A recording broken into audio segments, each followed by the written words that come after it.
Uma peste suína assusta a China e os efeitos podem atingir a economia brasileira. Reforma da Previdência passa na Comissão de Constituição e Justiça.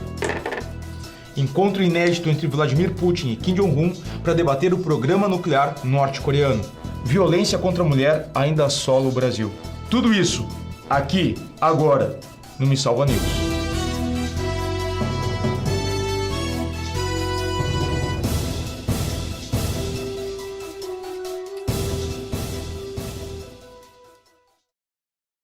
Até 200 milhões de porcos podem ser abatidos ou mortos por infecção à medida que a peste suína africana se alastra pelo território chinês. A China é a maior produtora mundial de suínos, algo próximo a 50% do total global, tendo um rebanho estimado no final de 2018 em 430 milhões de animais.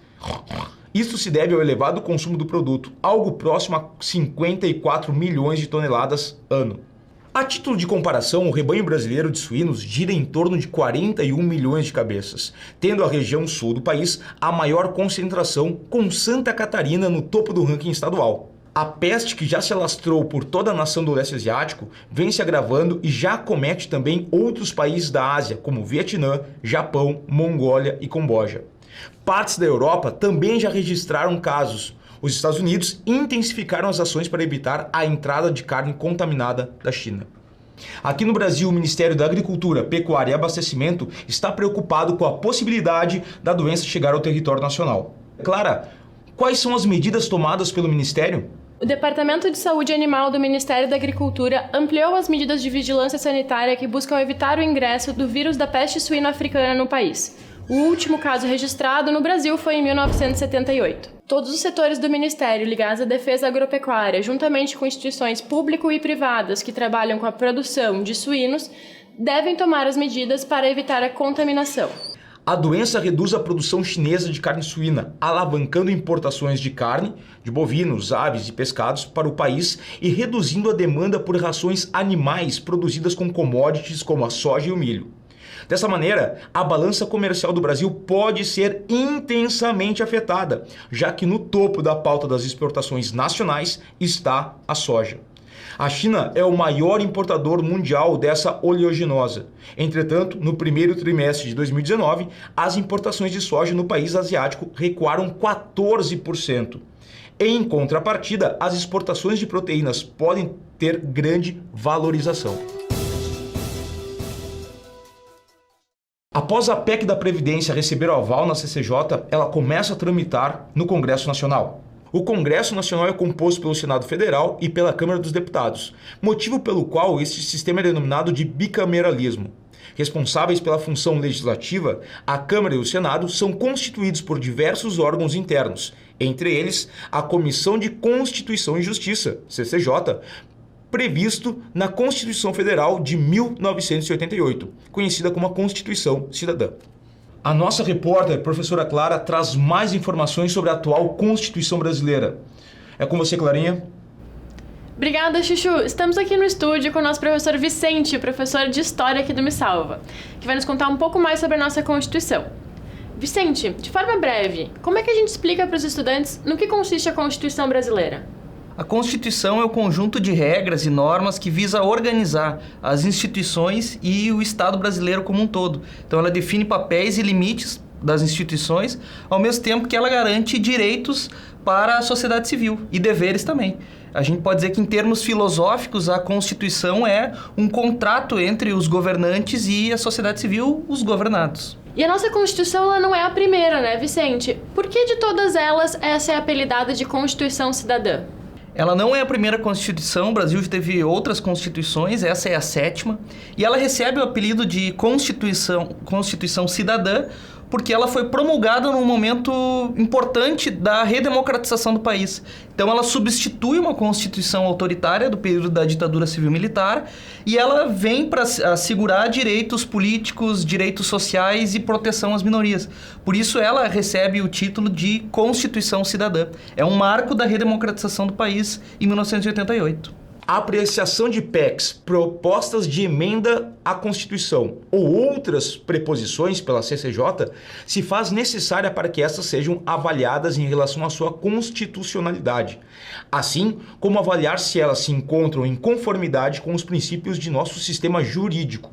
Dessa forma, caso a proposição seja declarada inconstitucional ou injurídica, ela não será aprovada, não podendo assim ser submetida ao voto na Câmara ou no Senado.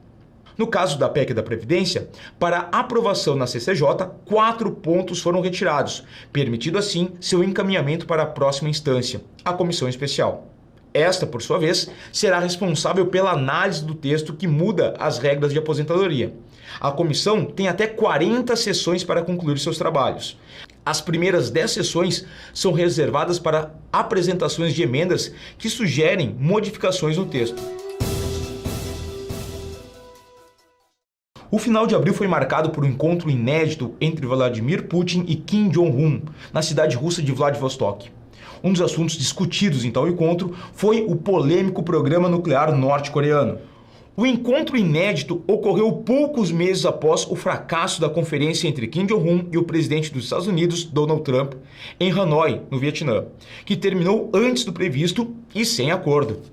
O impasse internacional sobre o programa nuclear de Pyongyang esteve no topo da pauta da reunião entre os dois países asiáticos, Rússia e Coreia do Norte. Este último já realizou diversos testes nucleares nos últimos anos, colocando algumas nações como Japão, Coreia do Sul e Estados Unidos em alerta. Kim busca o apoio da Rússia para reduzir as sanções impostas a Pyongyang por seu programa nuclear, enquanto Putin quer situar a Rússia como um ator-chave em uma questão de relevância mundial. Representantes do Kremlin afirmam que os diálogos sobre o programa nuclear norte-coreano, iniciado em 2003, com a participação das duas Coreias, da China, Japão, Rússia e Estados Unidos, continuam a ser a melhor opção para encontrar soluções. Putin também pleiteia a desnuclearização da Península Coreana e, portanto, apoiou as sanções no Conselho de Segurança da ONU, toda vez que ocorreram testes na Coreia do Norte. Para o governo russo, a solução é possível desde que ofereça ao governo norte-coreano garantias de segurança e de soberania, com o direito internacional à frente da lei do mais forte. Pyongyang, que reportou à ONU que enfrenta crises alimentares, também pediu que Moscou continue ou aumente a sua ajuda. A Rússia forneceu cerca de 25 milhões de dólares em ajuda alimentar à Coreia do Norte nos últimos anos, segundo o Kremlin. Conforme as Nações Unidas, são quase 10 milhões de norte-coreanos em situação de insegurança alimentar. Outra questão discutida está o destino de cerca de 10 mil trabalhadores norte-coreanos que estão na Rússia e que devem sair do país até o final do ano de 2019. Isso devido às sanções internacionais. Mão de obra é uma das principais exportações e fontes de dinheiro da Coreia do Norte. Pyongyang tem repetidamente pedido à Rússia para continuar a empregar seus trabalhadores após o prazo final. As taxas de feminicídio no Brasil nos últimos anos estão aumentando. Apesar da maior severidade das leis em relação aos crimes contra as mulheres, os dados continuam alarmantes. Dentre as diferentes formas de violência contra a mulher, a que se destacou nos últimos anos foi o feminicídio. Isto é, o assassinato de mulheres em decorrência de questões de gênero, violência doméstica e familiar e ou menosprezo ou discriminação à condição de mulher. Clara, então há uma diferença entre feminicídio e homicídio contra a mulher, é isso? Sim, Chuchu. Normalmente, nos casos de feminicídio, há uma relação de proximidade entre agressor e vítima, uma relação de confiança que coloca a mulher como parte vulnerável da relação. Desde 2015, é tipificado como crime hediondo no país, com penas que podem variar de 12 a 30 anos de prisão. Já o homicídio contra mulheres, ele não possui essa relação de proximidade entre agressor e vítima. 16 estados brasileiros registraram um aumento no número de feminicídios em 2018, sendo o Acre o estado com a maior taxa, 3,2 assassinatos a cada 100 mil mulheres. Roraima, por sua vez, é o que tem o maior índice de homicídio contra mulheres, 10 a cada 100 mil. Taxas de feminicídio nos últimos anos se encontram em elevação no Brasil. De janeiro até março de 2019 foram 344 casos, 207 episódios consumados e 137 tentativas.